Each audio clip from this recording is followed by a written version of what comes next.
دیوبند، اہل حدیث اور ہمارے بریلوی، یہ سب فرقے کہلائیں گے؟ اس کو سمجھنے کے لیے آپ ایک میری بات سمجھیں کہ حضرت آدم علیہ السلام سے لے کر رسول اللہ صلی اللہ علیہ وسلم تک دین ایک ہی ہے، بالکل صحیح، عقائد الگ الگ ہیں۔ ٹھیک، اس بات کو آپ یہ آڈینس سارے سمجھ لیں کہ دین کے اندر دو چیزیں ہیں، جی ایک عقائد، ایک اعمال۔ بالکل صحیح، عقائد کو دین بولتے ہیں اور اعمال کو شریعت بولتے ہیں۔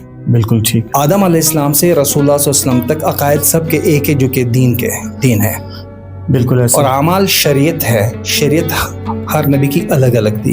بالکل آدم علیہ السلام کے دور میں بہن کے ساتھ نکاح جائز تھا پاپولیشن گروتھ کے لیے، ہمارے شریعت میں حرام ہے۔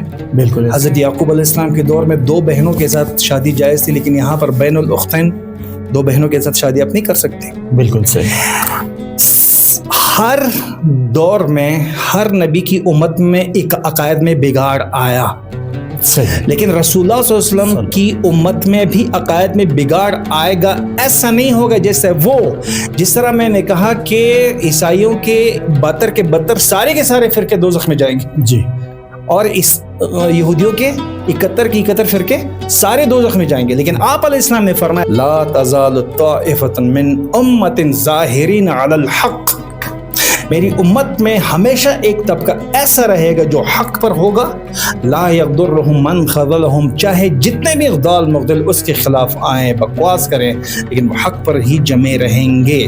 وہ اہل سنت والجماعت ہے۔